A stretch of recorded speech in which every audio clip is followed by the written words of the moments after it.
بسم الله الرحمن الرحيم. رب اشرح لي صدري ويسر لي أمري واحلل عقدة من لساني يفقه قولي. ربي زدني علما. ربي زدني علما. إياك نعبد وإياك نستعين. سبحانك لا علم لنا إلا ما علمتنا إنك أنت العليم الحكيم. وأفوض أمري إلى الله إن الله بصير بالعباد. يا عليم علمني يا عليم علمني يا عليم علمني يا عليم علمني. الحمدللہ، آج آپ کے سامنے 4 روزہ فہم رمضان کورس کا انشاءاللہ آغاز کریں گے۔ رمضان کا مبارک مہینہ ہے۔ آپ لوگ بھی ابھی تراویح پڑھ کے فارغ ہوئے ہوں گے، یقیناً تھکاوٹ بھی ہوگی، لیکن ہم نے سیکھنا ہے، دین کو سیکھنا ہے، سیکھ کر اس پہ عمل کرنا ہے۔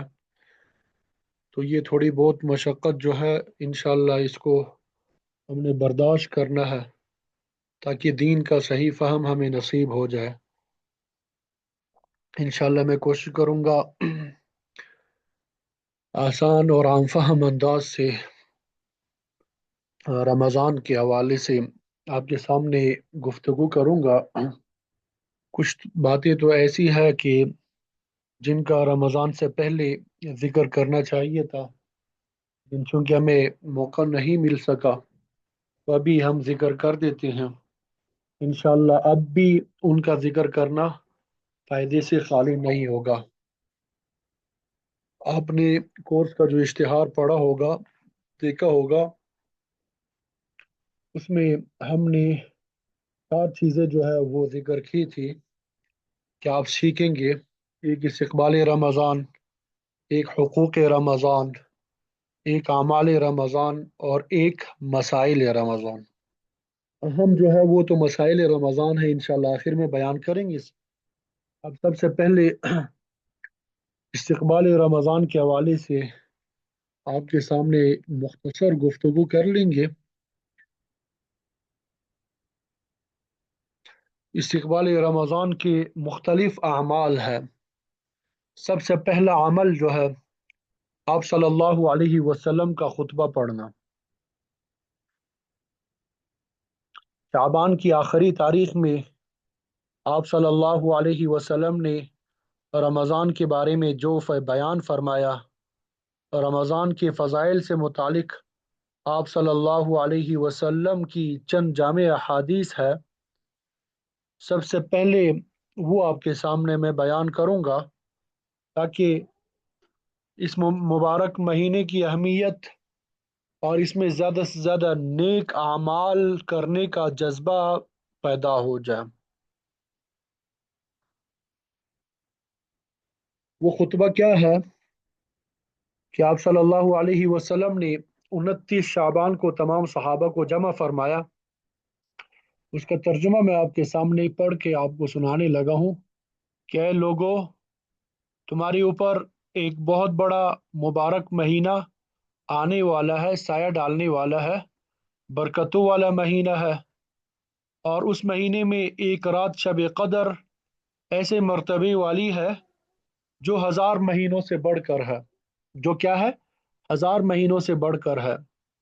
اللہ تعالیٰ نے اس مہینے کے روزے مسلمانوں پہ فرض فرمائے اور اس کی رات کے قیام یعنی تراویح کو باعث ثواب قرار دیا۔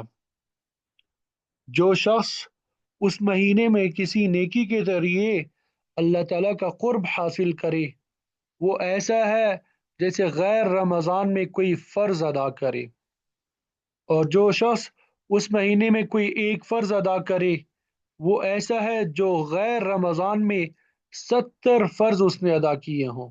یہ صبر کا مہینہ ہے اور صبر کا بدلہ جنت ہے، اور یہ مہینہ باہمی رواداری اور غمخواری کا مہینہ ہے۔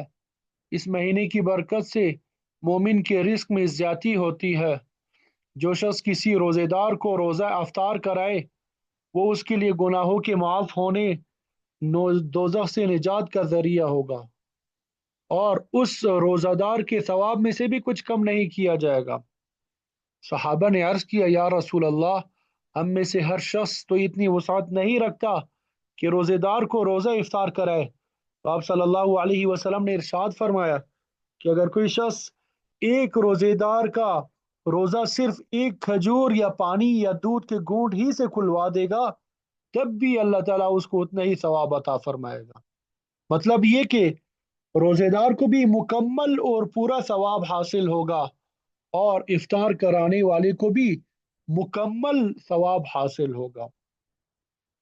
इस महीने का इब्तदाई हिस्सा यानी पहला आशरा जो है रहमत का है, दूसरा हिस्सा यानी दूसरा आशरा जो है मगफिरत का है, और आखिरी हिस्सा यानी तीसरा आशरा दोजख से आज़ादी का है। जो शख्स अपने खादिम यानी मुलाजिम से इस महीने में काम हल्का ले, अल्लाह ताला उसके गुनाह बख्श देगा और जहन्नुम से आज़ाद कर देगा। और तुम रमजान में चार काम ज्यादा करो। चार काम क्या करो? ज्यादा करो। दो कामों से तुम अपने परवरदिगार को राजी करो, और दो काम ऐसे करो जिनसे तुम्हें छुटकारा नहीं, यानी उन कामों की तुम्हें जरूरत है।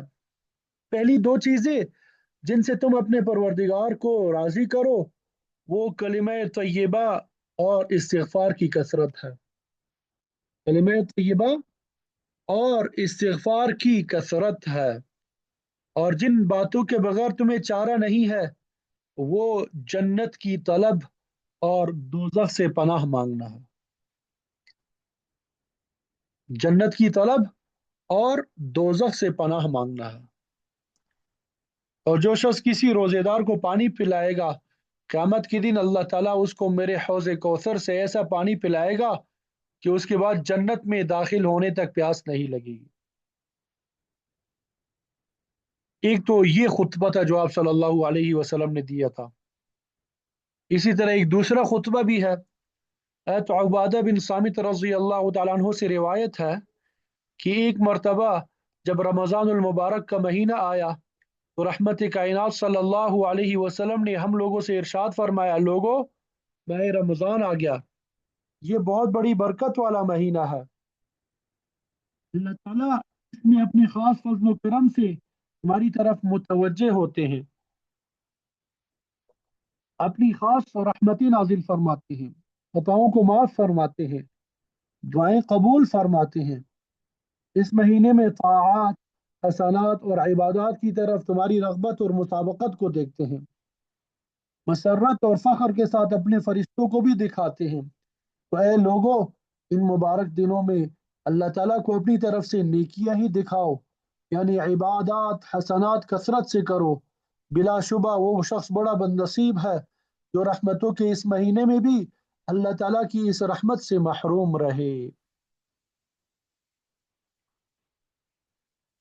बात समझ आ गई? तो ये दो खुतबे थे जो आप सल्लल्लाहु अलैहि वसल्लम ने सहाबा रिज़वानुल्लाहि ताला अलैहिम अजमाइन के सामने दिए थे शाबान का महीना खत्म होने पर। रोजेदार के मुंह की बू जो बू की वजह से पैदा होती है, अल्लाह ताला के नजदीक मुश्क से भी ज्यादा पसंदीदा है। जब मैदा खाली होता है तो इंसान के मुंह में एक किस्म की बदबू पैदा हो जाती है। वो जो है अल्लाह ताला के नजदीक मुश्क से भी ज्यादा पसंदीदा है। रोजेदार के लिए दरिया की मछलियां तक दुआएं मगफिरत करती है, और अफ्तार के वक्त तक करती रहती है। जन्नत हर रोज उनके लिए सजाई जाती है। फिर अल्लाह ताला फरमाते हैं कि करीब है मेरे बंदे दुनिया की मशक्क़तें अपने ऊपर से फेंक कर तेरी तरफ आए। सरकश शयातीन अर्द कैद कर दिए जाते हैं कि वो रमज़ान में उन बुराइयों की तरफ नहीं पहुंच सकते जिसकी तरफ गैर रमज़ान में पहुंच सकते थे। यानी रमज़ान में शयातीन कैद होने की वजह से रोजेदारों को गुनाहों पे नहीं उबार सकती, लेकिन इंसान का नफ्स गुनाह कराने में शयातीन से कम नहीं है, और गुनाहों का चस्का भी गुनाहों की पटरी पे चलाता रहता है। ताहम फिर भी गुनाहों की कमी और इबादत की कसरत का हर शख्स मुशाहदा करता है। रमज़ान की आखिरी रात में रोज़ेदारों के लिए मग़फ़िरत की जाती है। सहाबा रिज़वानुल्लाहि ताला अलैहिम अजमईन ने अर्ज़ किया कि क्या ये शब मग़फ़िरत शब क़दर है? फरमाया नहीं, बल्कि दस्तूर ये है कि मजदूर को काम ख़त्म होने के वक्त मजदूरी दे दी जाती है। अबू हुरैरा रज़ी अल्लाह तआला अन्हु से रिवायत है कि आप सल्लल्लाहु अलैहि वसल्लम ने फरमाया, जब रमज़ान आता है तो जन्नत के दरवाजे खोल दिए जाते हैं और दोज़ख के दरवाजे बंद कर दिए जाते हैं और शयातीन को जगड़ दिया जाता है। एक रिवायत में बजाय अबवाब जन्ना अबवाब रहमत का लफ्ज भी है। इसी तरह अबू हुरैरा रज़ी अल्लाह तआला अन्हु से रिवायत है, आप सल्लल्लाहु अलैहि वसल्लम ने फरमाया, जब रमज़ान की पहली रात होती है, शयातीन और सरकश जिन्नात जकड़ दिए जाते हैं, दोज़ख के सारे दरवाजे बंद कर दिए जाते हैं, उनमें से कोई दरवाजा भी खुला नहीं रहता और जन्नत के तमाम दरवाजे खोल दिए जाते हैं, उसका कोई दरवाजा भी बंद नहीं किया जाता। और अल्लाह ताला का मुनादी पुकारता है, ए खैर और नेकी के तालिब, कदम बढ़ा आगे आ, और ए बदी और बदकिरदारी के शाइक रुख आगे ना आ। और अल्लाह ताला की तरफ से बहुत से गुनहगार बंदों को दोज़ख से रहाई दी जाती है। अल्लाह ताला हमें भी नसीब फरमा दे, यानी उनकी मग़फ़िरत का फैसला हो जाता है। और ये सब रमज़ान की हर रात में होता रहता है। इब्न अब्बास रज़ी अल्लाह तआला अन्हुमा की रिवायत है कि उन्होंने आप सल्लल्लाहु अलैहि वसल्लम को ये इरशाद फरमाते हुए सुना कि जन्नत को रमज़ान शरीफ के लिए खुशबुओं की धुनी दी जाती है और शिरो साल से आखिर साल तक रमज़ान की खातिर आरास्ता किया जाता है। जब रमज़ान की पहली रात होती है तो अर्श के नीचे से एक हवा चलती है जिसका नाम मुसीरा है, जिसके झोंकों की वजह से जन्नत के दरख्तों के पत्ते और कवाड़ों के हलके जो है बजने लगते हैं, जिससे ऐसी दिलावीज सुरीली आवाज निकलती है कि सुनने वालों ने उससे अच्छी आवाज कभी नहीं सुनी। तो खुशनुमा आंखों वाली हूरें अपने मकानों से निकलकर जन्नत के बालाखानों के दरमियान खड़े होकर आवाज देती है कि कोई है अल्लाह ताला की बारगाह में हमसे मंगने करने वाला, ताकि हक ताला शानहू उसको हमसे जोड़ दे। और फिर वही हूरें जन्नत के दारोगा रिजवान से पूछती है, ये कैसी रात है? वो लब्बैक कहकर जवाब देते हैं कि रमजानुल मुबारक की पहली रात है। जन्नत के दरवाजे आप सल्लल्लाहु अलैहि वसल्लम की उम्मत के लिए आज खोल दिए गए। आप सल्लल्लाहु अलैहि वसल्लम ने फरमाया कि हक ताला शानुहु रिजवान से फरमा देते हैं कि जन्नत के दरवाजे खोल दे, और मालिक यानी जहन्नुम के दारोगा से फरमा देते हैं कि मोहम्मद सल्लल्लाहु अलैहि वसल्लम की उम्मत के रोजेदारों पे जहन्नुम के दरवाजे बंद कर दे। जिब्राईल अलैहिस्सलाम को हुक्म होता है कि जमीन पर जाओ और सरकश शयातीन को कैद करो और गले में तोक डाल के दरिया में फेंक दो कि मेरे महबूब सल्लल्लाहु अलैहि वसल्लम की उम्मत के रोजों को खराब ना करे।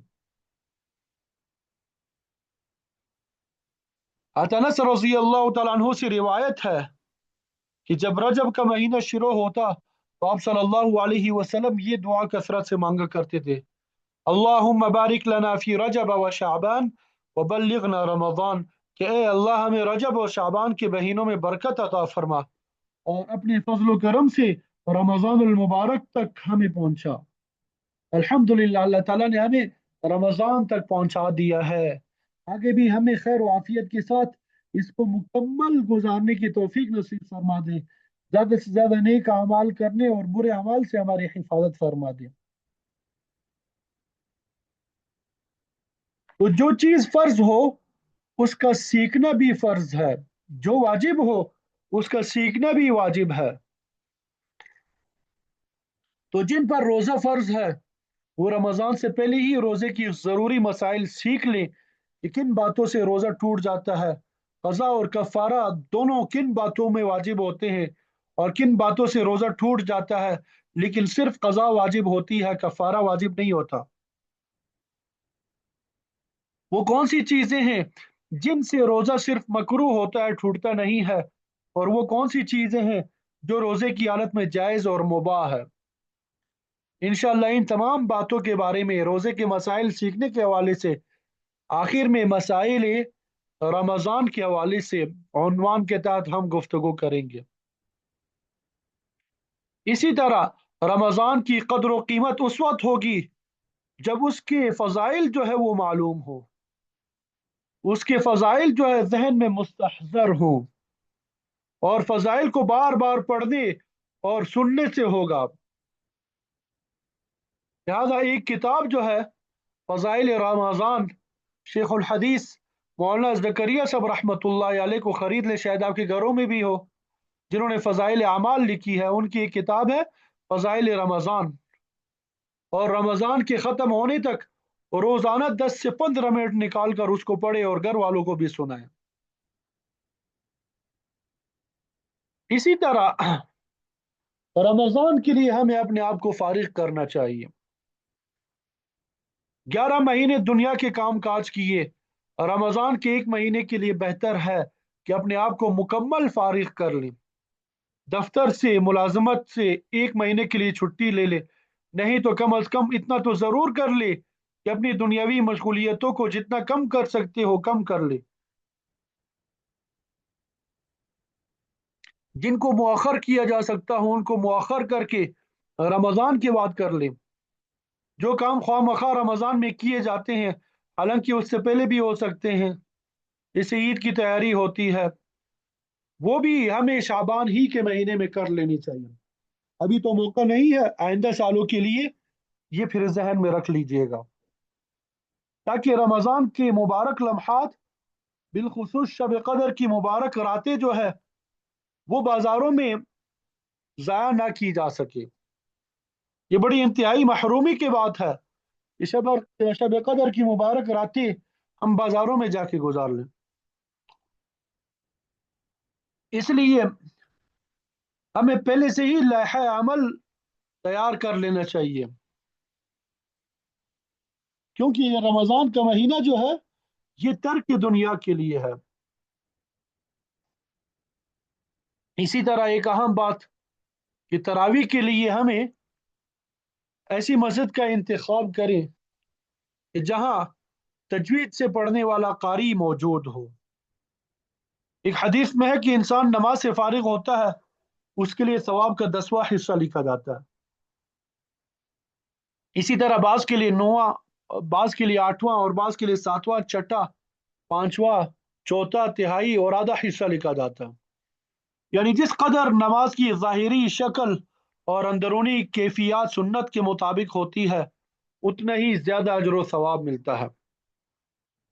تو تراویح کا مکمل ثواب اور اجر پانے کے لیے ضروری ہے کہ آپ ایسی مسجد کا انتخاب کریں جس میں حافظ صاحب قرآن کریم آہستہ آہستہ آرام کے ساتھ تلاوت کرے۔ کسی ایسی مسجد میں ہرگز نہ جائے جس میں قرآن مجید غلط طریقے سے پڑھا جاتا ہو، تیزی سے پڑھا جاتا ہو کہ اس کے نتیجے میں حروف کٹتے ہوں، یا حروف اپنے مخارج سے ادا نہ ہوتے ہو، یا علمون اور تعلمون کے علاوہ کچھ بھی سمجھ میں نہ آتا ہو، رکوع سجدہ میں اٹک بیٹھک ہوتی ہو، تو ایسی تراویح جو ہے وہ تباہی اور بربادی کا باعث ہے۔ ویسی مسجد میں جا کے ہم اپنی تراویح کو تباہ اور برباد نہ کریں۔ 15-20 منٹ جلدی فارغ ہونے کی کوشش میں اپنی تراویح کو خراب نہ کریں۔ اگر کچھ دیر لگ گئی تو وہ وقت اللہ تعالیٰ کی عبادت ہی میں گزرا، جبکہ ہمارا مقصود ہی یہ ہے کہ ہمارا زیادہ وقت جو ہے اللہ تعالیٰ کی عبادت میں گزرے۔ اسی طرح گناہوں سے بچنے کے لیے لائحہ عمل تیار کرنا۔ قرآن مجید میں ہے کتب علیکم الصیام کما کتب علی الذین من قبلکم لعلکم تتقون ایاما معدودات، کہ تم پر روزے فرض کیے گئے ہیں جس طرح تم سے پچھلی امتوں کے اوپر فرض کیے گئے تھے، تاکہ تم متقی بن سکو، تاکہ تم کیا بن سکو؟ متقی بن سکو۔ تھوڑی دنوں روزے رکھ لیا کرو تو معلوم ہوا کہ رمضان اور اس کا روزہ جو ہے یہ متقی بننے کے لیے ہے۔ और मुत्तकी वो बनेगा यानी जो तकवा यानी हर किस्म के गुनाहों का छोड़ना जो है यानी तकवा इख्तियार करेगा।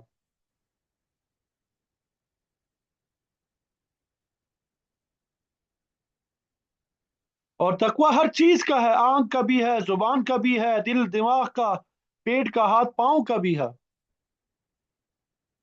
ये रमजान के जरिए से हम कैसे मुत्तकी बन सकते हैं, इस हवाले से इंशाल्लाह मुझे मौका मिला तो अलग से फिर मैं बयान करूंगा। जिस तरह रमजान से पहले ही सहरी या अफ्तारी के सामान की फिक्र की जाती है, पहले से सौदे का पर्चा बनता है, सहरी के लिए अफ्तारी के लिए मुख्तलिफ चीजें खरीदी जाती है, घरों में उसमें मशवरे भी होते हैं किस चीज की ज्यादा जरूरत है, तो इसका भी मशवरा हो कि भाई रमजान आ रहा है जो हकीकत में तकवा के लिए है, लिहाजा इसके लिए हमें क्या करना चाहिए। आंखों के तकवे के लिए कम अज कम इस एक महीना, वैसे तो पूरी जिंदगी बंद कर देना चाहिए, टीवी बंद कर देना चाहिए, सोशल मीडिया हम इस्तेमाल करते हैं, फेसबुक वगैरह पे हर किस्म की वीडियोस वगैरह आती है यूट्यूब पर, तो उससे अपने आप को इज्तिनाब कर लेना चाहिए। जुबान के तकवा के लिए जिसके मुंह से गीबत निकले दूसरा फौरन रुक दे। रोजाना किसी किताब मसलन तोहफे खवातीन से 5 मिनट गीबत के नुकसानात हम पढ़ लिया करेंगे। कान के तकवा के लिए घर में गाना म्यूजिक जो है वो नहीं चलेगा। अलबत्ता उलमाए किराम के बयानात सुने जा सकते हैं। पेट के तकवा के लिए सहरी इफ्तारी खाने पीने में हलाल माल इस्तेमाल करेंगे। क्या करना चाहिए? हलाल माल इस्तेमाल करना चाहिए।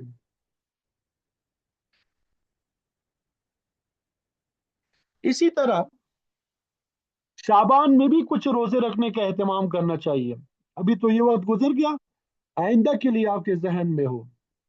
आयशा रजी अल्लाह तआला अन्हा फरमाती है कि मैंने आप सल्लल्लाहु अलैहि वसल्लम को नहीं देखा कि शाबान के महीने से ज्यादा किसी दूसरे महीने में नफली रोजे रखे हों। एक रिवायत में है कि आप सल्लल्लाहु अलैहि वसल्लम चंद अयाम के अलावा पूरे शाबान के रोजे रखते थे। हज़रत अबू हुरैरा रज़ी अल्लाह तआला अन्हु से रिवायत है कि आप सल्लल्लाहु अलैहि वसल्लम ने फरमाया, तुम में से कोई आदमी रमजान के 1-2 दिन पहले से रोजे ना रखे, इल्ला ये कि इत्तेफाक से वो दिन पड़ जाए जिसमें रोजा रखने का किसी आदमी का मामूल हो, तो वो शख्स अपने मामूल के मुताबिक उस दिन भी रोजा रख सकता है। मसलन एक आदमी का मामूल था कि वो हर जुमेरात या पीर को रोजा रखता है, तो अगर 29-30 शाबान को जुमेरात या पीर पड़ जाए तो उस आदमी को उस दिन रोजा रखने की इजाजत है। अम्मार बिन यासिर रजी अल्लाह तआला अन्हु से रिवायत है, उन्होंने फरमाया कि जिस आदमी ने शक वाले दिन का रोजा रखा उसने आप सल्लल्लाहु अलैहि वसल्लम की नाफरमानी की। इसी तरह शाबान 29 शाबान को चांद देखने का भी एहतमाम करना चाहिए। आयशा रज़ी अल्लाह तआला अन्हा फरमाती है कि आप सल्लल्लाहु अलैहि वसल्लम माह शाबान के अंदर और उसकी तारीखें जितने एहतमाम से याद रखते थे उतने एहतमाम से किसी दूसरे महीने की तारीखें याद नहीं रखते थे। फिर रमजान का चांद देख के रोजा रखते थे। अगर 29 शाबान को चांद दिखाई ना देता तो 30 दिन पूरे शुमार करके फिर रोजे रखते थे। इसी तरह चांद देखकर हरगिज ये नहीं कहना चाहिए कि ये फला दिन का है, इस हिसाब से आज फला तारीख या फला रोजा है। जब लोगों ने देखा जब ही से हिसाब शुरू होगा। ये क़यामत क़यामत की अलामत में से है कि चांद बेतकल्लुफ नजर आएगा तो कहा जाएगा कि ये 2 रात का दूसरी रात का है। 29 शाबान को गुरूब आफ्ताब के बाद रमजान का चांद देखना यानी उसको तलाश करना ये फर्ज किफाया है, ताकि रोजा या इफ्तार की हकीकत वाजे हो जाए। बात समझ आ गई? रमजानुल मुबारक की हुकूक की है, खुलासतन आपके सामने बयान कर देता हूँ। उनका खुलासा ये है कि तमाम गुनाहों को छोड़ना, चाहे वो दिन के गुनाह हो या रात के, इबादत के बारे में हो या मामलात के बारे में, इसमें वो उमूर भी आ गए जिनसे रोज़ा या तरावी में खलल आ जाता है। रमज़ान की असल इबादत तो रोज़ा और तरावी है, और अपने आप को गुनाहों से बचाना है। कसरत तिलावत, एतिकाफ, शब बेदारी और उसके मुताल्लिक़ात है। और इन सब की असल यानी असलुल उसूल वो अहकाम वाजिबा की पाबंदी और उमूर मुनकरा मकरू से इज्तिनाब है। हर एक की अपनी अपनी हिम्मत है। इसकी मिसाल ऐसी है जैसे मेहमान के सामने जो चीजें रखी जाती है उनमें असल चीज तो गोश्त रोटी है, बाकी मुरब्बा अचार चटनी ये दस्तरखान की जीनत है और ग़िज़ा को हजम करने में मुईन भी है, और इसी तरह दीगर खानों के लिए लुत्फ़ अफ़ज़ा भी है। अगर कोई शख्स अपने मेहमान के सामने ये जायद चीजें तो रख दे, मसलन चटनी जो है वो कई किस्म की हो, अचार भी तरह तरह के रख दे, मुरब्बी भी, मगर उनके अलावा और कुछ नहीं, ना खुश्क है, ना रोटी है, ना गोश्त है, ना चावल है जो असली ग़िज़ा है। अब वो मेहमान क्या कहेगा? यही कहेगा कि क्या खाऊं, मुरब्बा खाऊं, अचार खाऊं? खाने की चीज तो एक भी नहीं है, ये तो सब लगाने की चीजें हैं। तो अगर इसी तरह आपने अपना रमज़ान इस हालत में अल्लाह ताला के सामने पेश किया कि उसमें असल चीज तो है नहीं मगर जायद चीजें हैं, तो वो क्या कबूल होगा? अगर आपके पास असल चीज तो है मगर जवायद नहीं है, यानी अगर दिन भर बुरी निगाह से, गीबत से और जितने गुनाह है सबसे बचे रहो, अपनी आमदनी हलाल रखो, फिर चाहे रात को अच्छी तरह पढ़ के सोए हो, तहज्जुद भी ना पढ़ो, वजीफे भी ना पढ़ो, मगर ये कि गुनाह के पास ना भटको, तो आपका रमजान उस शख्स से अच्छा है कि तहज्जुद भी है, ताश भी है, वजीफे भी है, तिलावत भी है, सब कुछ है, मगर साथ में ये भी कर रहा है कि गीबतें भी कर रहा है, बुराई भी कर रहा है, औरतों को भी देख रहा है, लहू लाइब में भी मुब्तला है, लड़ना झगड़ना भी करता है, बुग़्ज़ और हसद में भी मुब्तला है, तो उससे आपका रमजान हजार दर्जे अच्छा है। अगर हिम्मत ना हो बहुत ज्यादा सिफारे पढ़ने की, तो जितना पढ़ सकते हो पढ़ो। फर्ज सुन्नत नमाजें तो उठ के पढ़ लिया करो, बाकी आराम से महीना भर गुजारो, लेकिन अल्लाह के लिए गुनाह कोई ना करो, तो ये अच्छा है। और अगर हिम्मत हो तो गुनाह की भी छोड़ दो, ताआत को भी कर लो, तो फिर ये नूर अला नूर होगा। एक आदमी ने हज़रत अब्दुल्ला इब्न अब्बास रजी अल्लाह तआला अन्हुमा से पूछा कि ये बताएं, एक शख्स अमल तो कम करता है, यानी नफली इबादत और नफल नमाज बहुत ज्यादा नहीं पढ़ता, ज्यादा फराइज और वाजिबात पर इक्तिफा करता है, नफली इबादत जिक्र अज़कार वज़ाइफ और तस्बीहात ज़्यादा नहीं करता, लेकिन उसके गुनाह भी कम है। ऐसा शख्स आपको ज़्यादा पसंद होगा या आपको वो शख्स ज़्यादा पसंद होगा जिसकी नफली इबादतें भी ज़्यादा है, गुनाह भी ज़्यादा है? मसलन तहज्जुद की नमाज भी पढ़ता है, इशराक की नमाज भी पढ़ता है, वाबिन भी पढ़ता है, तिलावत भी खूब करता है, वज़ाइफ और तस्बीहात भी खूब करता है, लेकिन साथ में गुनाह भी बहुत करता है। आपके नज़दीक इन दोनों में से कौन बेहतर है? पहले शख्स का अमल कम मगर गुनाह भी कम है, दूसरा शख्स के अमल ज्यादा मगर गुनाह भी ज्यादा है।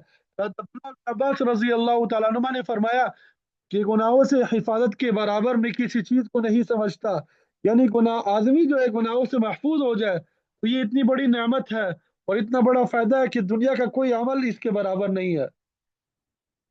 अगर एक आदमी गुनाहों से बचने का एहतमाम करे तो नफली इबादत उसके मुकाबले में कोई हैसियत नहीं रखते। इस हदीस से ये बताना मकसूद है कि ये जितनी नफली इबादत है ये अपनी जगह पे बड़ी फजीलत की चीजें हैं, लेकिन इन नफली इबादत के भरोसे पर अगर इंसान ये सोचे कि मैं तो नफली इबादतें बहुत करता हूँ और फिर उसके नतीजे में गुनाहों से परहेज ना करे, तो ये धोखे की बात है, बड़े धोखे की बात है। असल चीज तो ये है कि इंसान अपनी जिंदगी के अंदर गुनाहों से परहेज करने की फिक्र करे, गुनाहों से परहेज करने के बाद बिलफर्ज अगर उसको ज्यादा नफली इबादत का मौका भी नहीं मिला तो उस सूरत में उसका कोई नुकसान नहीं है, अल्लाह ताला के यहाँ इंशाल्लाह वो निजात पा जाएगा।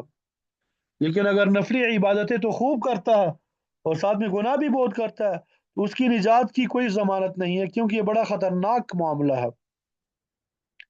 اس کو مثال سے یوں سمجھے، یہ جتنی نفلی عبادتیں ہیں، چاہے وہ نفلی نماز ہو، تلاوت ہو، ذکر و تسبیح ہو، یہ سب ٹانک ہے، اس سے قوت حاصل ہوتی ہے۔ جیسے کوئی شخص جسم کی طاقت کے لیے کوئی ٹانک استعمال کرتا ہے، اور یہ گناہ جو ہے یہ زہر ہے۔ اب اگر ایک آدمی ٹانک بھی خوب کھائے اور زہر بھی خوب کھائے، تو اس کا نتیجہ یہ ہوگا کہ ٹانک کے اس کے اوپر اثر نہیں کرے گا، البتہ زہر جو ہے وہ اثر کر جائے گا اور اس شخص کی تباہی کا ذریعہ بن جائے گا۔ اور ایک شخص وہ ہے جو کوئی ٹانک اور طاقت کی دوا تو استعمال نہیں کرتا، صرف دال روٹی پہ ہی اکتفا کرتا ہے، لیکن جو چیزیں صحت کے لیے مضر ہیں ان سے پرہیز کرتا ہے، تو یہ آدمی صحت مند رہے گا، باوجود ہی کہ یہ ٹانک جو ہے وہ استعمال نہیں کرتا۔ پہلے شخص جو ٹانک بھی کھاتا ہے اور ساتھ میں مضر صحت چیزیں سے پرہیز نہیں کرتا، تو وہ بیمار پڑ جائے گا اور ایک دن ہلاک ہو جائے گا۔ تو نفلی عبادات اور گناہوں کی بالکل یہ مثال ہے، لہذا یہ فکر ہونی چاہیے کہ ہماری صبح سے لے کر شام تک کی زندگی سے گناہ نکل جائے، منکرات اور معصیتیں نکل جائے، خصوصاً رمضان المبارک میں تو اس کا بہت زیادہ اہتمام ہونا چاہیے۔ رمضان کو گناہوں سے بچانا یہ رمضان کا حق ہے، رمضان کو گناہوں سے بچانا یہ کیا ہے؟ رمضان کا حق ہے۔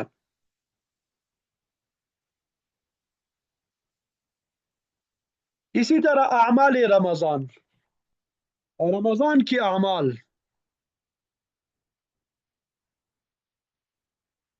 پہلے عشرے کے 11 اعمال ہیں۔ پہلے عشرے کے کتنے اعمال ہیں؟ اور عشرے کے مختلف اعمال آپ کے سامنے ذکر کیے جائیں گے۔ پہلا عمل جو ہے روزہ ہے، پہلا عمل کیا ہے؟ روزہ۔ دوسرا عمل کثرت تلاوت، اور تیسرا عمل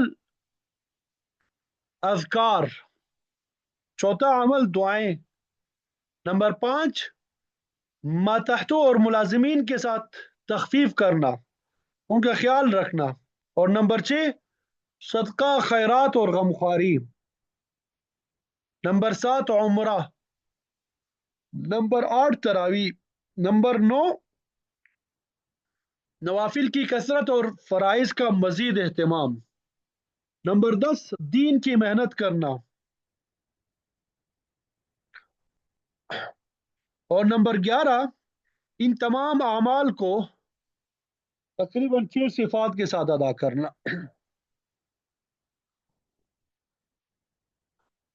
تو سب سے پہلے جو عمل ہے، پہلے عشرے کے اعمال جو ہے ان میں سے جو پہلا عمل ہے روزہ، اس کے بارے میں پہلے گفتگو کرتے ہیں۔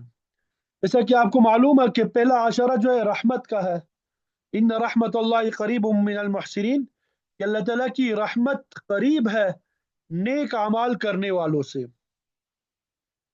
اس عشرے میں اللہ تعالیٰ کی رحمت کو کھینچ لانے والے نیک اعمال اختیار کیے جائیں، اور اللہ تعالیٰ کی رحمت سے محروم کر دینے والے اعمال یعنی تمام گناہوں سے اجتناب کیا جائے۔ فمن شہد منکم الشہر فلیصم، جو شخص اس مہینے میں موجود ہو اس کو ضرور اس میں روزہ رکھنا چاہیے۔ تو سب سے پہلی چیز فضائل روزہ جو ہے کہ روزے کی جزا اللہ تعالیٰ خود دیتے ہیں۔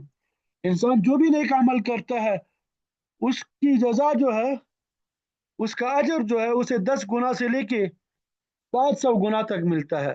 لیکن روزے کے بارے میں اللہ تعالیٰ فرماتے ہیں کہ یہ عمل چونکہ خالص میرے لیے ہے اس لیے میں ہی اس کی جزا دوں گا، کیونکہ روزے دار صرف میری خاطر اپنی جنسی خواہش کھانا پینا چھوڑ دیتا ہے۔ اسی طرح روزے سے پچھلے تمام گناہ جو ہے وہ معاف ہو جاتے ہیں۔ جس نے ایمان کے ساتھ اور ثواب کا یقین رکھتے ہوئے رمضان کے روکے رکھے، روزے جو ہے وہ رکھ لیے، اس کے پچھلے تمام گناہ معاف کر دیے جائیں گے۔ اسی طرح روزہ جو ہے جہنم سے بچاؤ کے لیے ایک ڈھال ہے۔ روزہ جو ہے اللہ تعالیٰ کی بارگاہ میں سفارشی بھی ہے۔ روزہ اور قرآن مجید جو ہے بندے کے لیے اللہ تعالیٰ کی دربار میں سفارش کریں گے، اور روزہ کہے گا کہ اے رب، میں نے اس بندے کو دن میں کھانے پینے اور دوسری خواہشات سے روک دیا تھا، لہذا اس کے بارے میں میری سفارش قبول فرما لیجیے۔ اسی طرح روزہ جو ہے جسمانی صحت کا سبب بھی ہے، روزے رکھو تندرست رہو گے۔ تو شرعاً جسے روزہ چڑھنے کی اجازت نہ ہو، عاجز کرنے والا مرض بھی اسے لاحق نہ ہو، اس نے اگر رمضان کا ایک روزہ چھوڑ دیا تو عمر بھر روزہ رکھنے سے بھی اس ایک روزے کی تلافی نہیں ہوگی، اگرچہ بطور قضا عمر بھر روزے بھی رکھ لے۔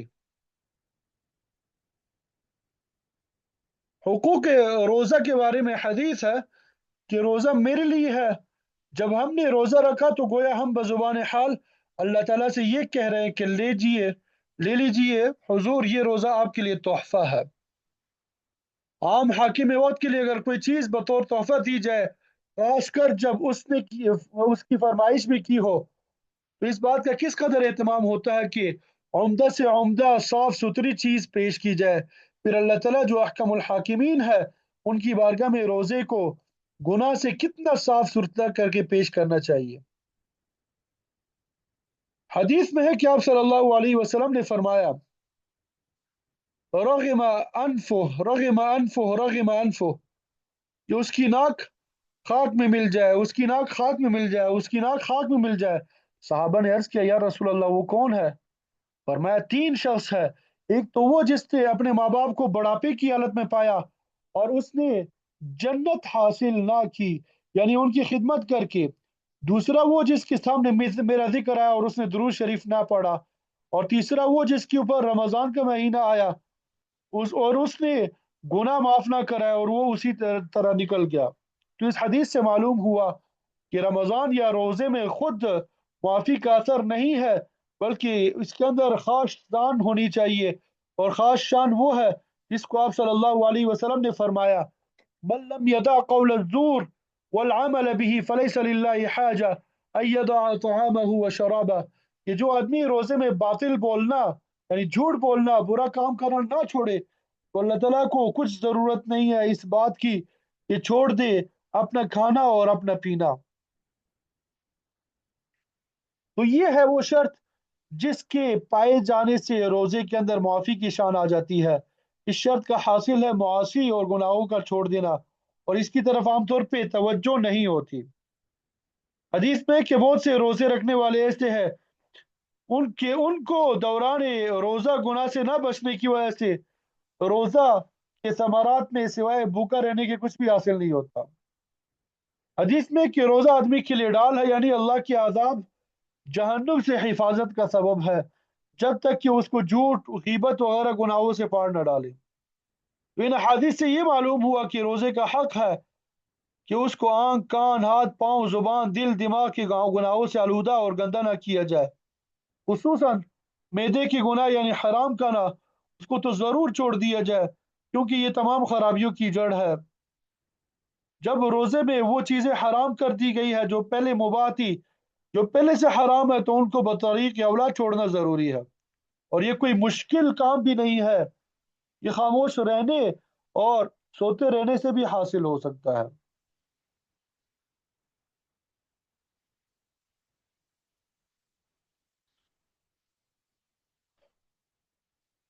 اب روزے کے آداب جو ہے وہ بیان کیے جاتے ہیں۔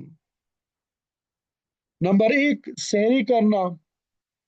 نمبر دو، گندی باتیں شور گلم گلوچ سے پرہیز کرنا۔ نمبر تین، افطاری کرنا۔ سحری کی فضیلت کیا ہے؟ آپ صلی اللہ علیہ وسلم کا ارشاد ہے کہ سحری کھاؤ، کیونکہ سحری کھانے میں برکت ہے، اللہ تعالیٰ اور اس کے فرشتے سحری کھانے والوں پہ رحمت نازل فرماتے ہیں، اور یہ بھی فرمایا کہ ہمارے اور اہلی کتاب کے روزے میں سحری کھانے کا فرق ہے۔ اب یہ سحری کا وقت کب سے کب تک ہے؟ سحر کہتے ہیں رات کے آخری چھٹے حصے کو، اور اس میں بھی تاخیر مسنون ہے، لیکن اتنی تاخیر نہ ہو کہ صبح صادق کے ہونے کا وہم ہونے لگے۔ سحری ختم ہونے کا وقت متعین ہے، سائرن اور اذان اس کے لیے ایک علامت ہے، اگر سائرن وقت پر بجا ہے تو وقت ختم ہو گیا، اس وقت کچھ کھانا پینا درست نہیں ہے، تو اس کا بطور خاص اہتمام کرنا چاہیے۔ جہاں پہ 2 منٹ باقی رہ جائے اس سے پہلے پہلے آپ اپنا روزہ جو ہے سحری مکمل کر دیا کریں۔ سحری میرا تو اتنا کم کا ہے کہ عبادت میں کمزوری محسوس ہونے لگے، اور نہ ہی حفظ ما تقدم میں اتنا زیادہ کا ہے کہ بدہضمی کی وجہ سے دن بھر جو ہے ڈکاریں آتی رہے، اور روزے کا مقصد شہوتوں کا توڑنا فقراء کے ساتھ مشابہت ہی فوت ہو جائے۔ شہری کے اندر کوتاہیاں ہم کرتے ہیں، بعض لوگ پڑھائی پڑھ کے کھانا کھا کے سو جاتے ہیں اور شہری کے ثواب سے محروم رہتے ہیں۔ بعض لوگ شہری کھا کے فجر کی نماز پڑھے بغیر یا گھر ہی میں پڑھ کے سو جاتے ہیں، یہ بھی بڑی محرومی کی بات ہے۔ بعض لوگ شہری کھانے میں اتنی تاخیر کرتے ہیں کہ وقت نکل جانے کا خطرہ ہوتا ہے، اور یہ بھی سراسر بے احتیاطی ہے۔ حدیث میں ہے کہ جب تم میں سے کسی کا روزہ ہو تو گندی باتیں نہ کرے، شور نہ مچائے۔ اگر کوئی شخص گالی گلوچ یا لڑائی جھگڑا کرنے لگے تو اس کو گالی گلوچ یا تھپڑ سے جواب نہ دو، بلکہ یوں کہتے کہ میں روزے دار آدمی ہوں، گالم گلوچ کرنا یا لڑنا میرا کام نہیں ہے۔ اور حدیث میں ہے کہ یہ مہینہ صبر کا ہے، یہ مہینہ کیا ہے؟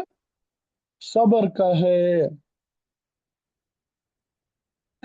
سحری کے بارے میں باتیں بتا دی، اب افطاری کے بارے میں کہ کب کرنا چاہیے، کس چیز سے افطار کرنا چاہیے، کتنی مقدار خوراک ہونی چاہیے، افطار کے وقت یا بعد میں کیا پڑھنا چاہیے، افطار کرانے کی کیا فضیلت ہے، افطاری کی کوتاہیاں کیا ہے۔ تو پہلا سوال، کب افطار کرنا چاہیے؟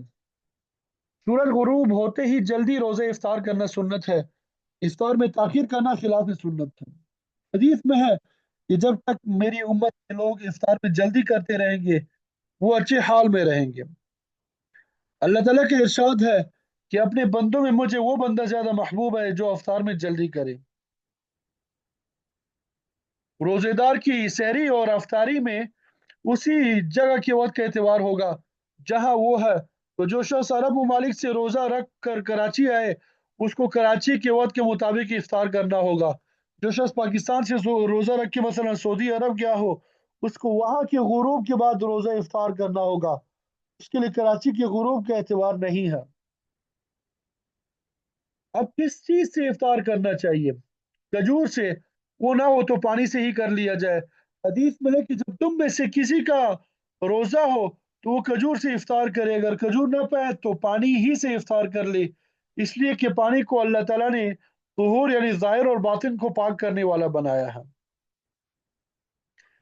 اب یہ افطاری کتنی مقدار میں ہونی چاہیے، کتنی مقدار خوراک ہونی چاہیے؟ امام غزالی رحمۃ اللہ علیہ فرماتے ہیں کہ روزے کی غرض یعنی قہر جو ہے ابلیس اور شہوت نفسانیہ کا توڑنا کیسے حاصل ہو سکتا ہے؟ اگر آدمی افطار کے وقت اس مقدار کی تلافی کر لے جو فوت ہوئی، حقیقتا ہم لوگ وجہ اس کے کہ اپنے کھانے کے اوقات بدل دیتے ہیں اس کے علاوہ کچھ بھی کمی نہیں کرتے، بلکہ اور زیادتی مختلف انواع کی کر جاتے ہیں جو بغیر رمضان کے میسر نہیں ہوتی۔ لوگوں کی کچھ ایسی عادت ہو گئی ہے کہ عمدہ عمدہ اشیاء رمضان کے لیے رکھ لیتے ہیں، اور نفس دن بھر کے فاقے کے بعد جب ان پہ پڑتا ہے تو خوب زیادہ سیر ہو کے کھانا کھاتے ہیں، تو بجائے قوت شوانیہ کے ضعیف ہونے کی اور بڑک اٹھتی ہے، جوش میں آ جاتی ہے اور مقصد کے خلاف ہو جاتا ہے۔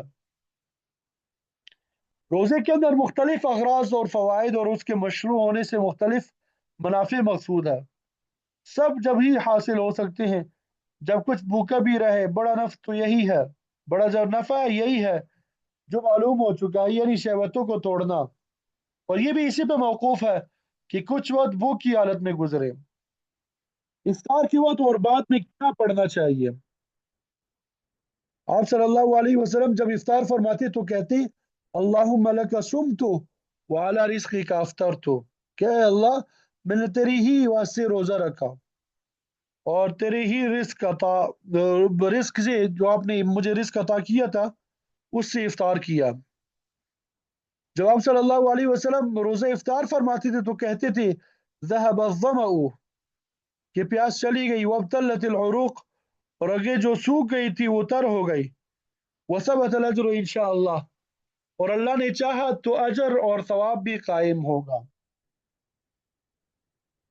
हदीस में है, जिसने किसी रोजेदार को इफ्तार कराया या किसी मुजाहिद को जिहाद का सामान दिया तो उसको रोजेदार और मुजाहिद के मिसल ही सवाब मिलेगा।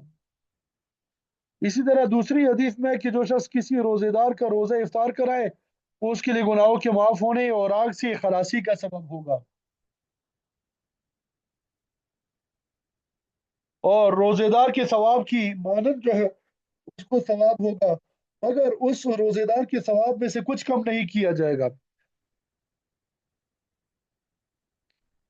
साहबा ने फिर अर्ज किया कि रसूल अल्लाह, हम में से हर एक के पास इतनी ताकत और वसअत नहीं है कि रोजेदार को इफ्तार कराए। तो आपने फरमाया, पेट भर के खिलाने पे मौकूफ नहीं है, ये सवाब तो अल्लाह ताला एक खजूर से कोई इफ्तार करा दे, या एक घूंट पानी पिला दे, या एक घूंट लस्सी पिला दे, इस पर भी ये सवाब अता फरमा देते हैं।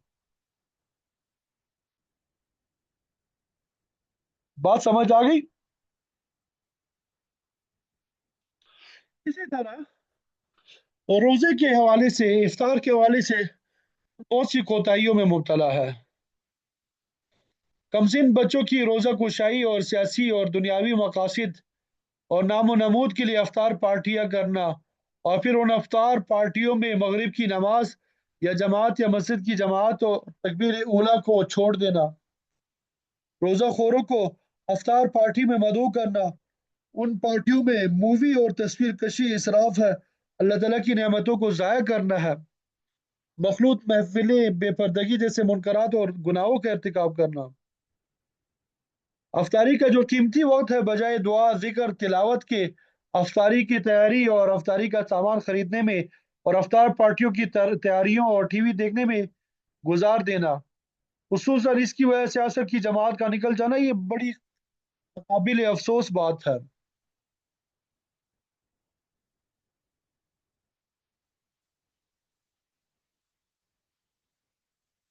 और अफ्तारी पे इस तरह टूट पड़ना कि अफ्तारी की दुआ भी याद न रहे, हलाल माल से इफ्तारी ना करना, या हलाल ही से करना लेकिन बहुत ज्यादा करना, किसी को अफ्तारी देना या लेना इसको हकीर ना समझे, इस उम्दा खसलत को इख्तियार करने में भी शैतान बहुत से रखने डाल देता है और ऐसी नफसानियत की बातें समझा देता है जो हदिया देने से बाज रखती है। चुनांचे बहुत औरतों पे ये नफसानियत सवार हो जाती है, कहती है कि जरा सी चीज का क्या देना, किसी को कुछ दें तो ठिकाने की चीज तो दें, दो जलीबे क्या भेजे, कोई क्या कहेगा, इससे तो ना भेजना ही बेहतर है। इसी तरह हदिया कबूल करने में भी शैतान झूठा जो है ये बड़ाई का सवाल जुटा देता है। अगर किसी पड़ोसन ने मामूली चीज हदिया में बेच दी तो कहती है, फलानी ने क्या भेजा है, ना अपनी हैसियत का ख्याल किया ना हमारी इज्जत का, भेजने में शर्म भी ना आई। तो गोया भेजने का शुक्रिया तो दरकिनार, लान और तशनी की बुझार शुरू हो जाती है। कई कई दिन गीबतें होती रहती है, अगर कई साल के बाद किसी बात पर अनबन हो गई तो ये बात भी दोहरा दी कि तुमने क्या भेजा था, जरा सी दही जो है वो आपने भेज दी।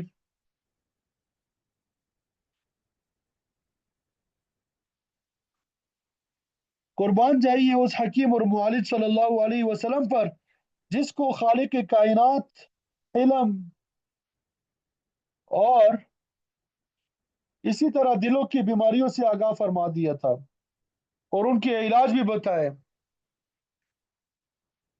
और फरमाया कि कोई पड़ोसन किसी पड़ोसन के लिए किसी चीज के हदिये को हकीर न जाने। तो अल्लाह ताला देखिए कि कैसा जामे जुमला इसमें इरशाद फरमाया। अजीज बाला के अल्फाज से दोनों तरह का मतलब निकल सकता है। देने वाली देते वक्त कम ना समझे, जो मुयसर हो वो दे दे, और जिसके पास पहुंचे वो भी हकीर ना समझे, चाहे कैसे ही कम और मामूली हदिया हो। मसलन आप सल्लल्लाहु अलैहि वसल्लम ने फरमाया कि अगर बकरी का कुर ही एक औरत दूसरी औरत के पास बेच सकती हो तो बेचने वाली कम समझ कर रुक ना जाए और दूसरी औरत उसके कबूल करने को अपनी कसर शान ना समझे, हर छोटा बड़ा हदिया बशाशत और खुशी से कबूल करे और दिल जुबान से शुक्र अदा करे, भेजने वाली को दुआ दे। اللہ تعالیٰ سے اس کے لیے برکت کی دعا مانگے، اور یہ بھی خیال رکھے کہ ہم کو بھی بھیجنا چاہیے، موقع لگے تو ضرور بھیجے، اور بہنوں میں بیٹھ کر تذکرہ کرے کہ فلانی نے مجھے ہدیہ بھیجا ہے، تاکہ اس کا دل خوش ہو۔ اور اس حدیث کا مطلب یہ نہ سمجھنا کہ ہدیہ کم ہی بھیجا کریں، بلکہ زیادہ میسر ہو تو زیادہ بھیجے، اور کم کی وجہ سے باز نہ رہے۔ اسی طرح افطاری میں اتنا مشغول ہونا کہ مغرب کی نماز یا جماعت اور تکبیر اولا اور اولا سے صف اولا اول سے محرومی ہو جائے۔ مسجد میں افطاری کرتے وقت مسجد کی آداب کا خیال نہ رکھنا، مثلا کھانے پینے کی چیزیں مسجد کی دریوں پہ گرانا، مسجد کی اشیاء جو ہے دری کھولر گلاس وغیرہ کو استعمال کر کے اپنی جگہ پہ نہ رکھنا۔ تو یہ روزے کا پہلا عمل جو تھا رمضان کا روزہ، اس کے بارے میں آپ کو کچھ باتیں بتا دیں۔ اب رمضان کا دوسرا عمل جو ہے کثرت تلاوت، اس کی تفصیل انشاءاللہ کل بتا دیں گے۔ اللہ تعالیٰ مجھے آپ کو عمل کی توفیق نصیب فرما دے، رمضان کو خیر و عافیت کے ساتھ آپ صلی اللہ علیہ وسلم کی اسوہ کے مطابق گزارنے کی توفیق عطا فرما دے، رمضان کے انوارات و برکات سے مستفید ہونے اور برے اعمال سے ہماری حفاظت فرما دے۔ وآخر دعوانا ان الحمد للہ رب العالمین۔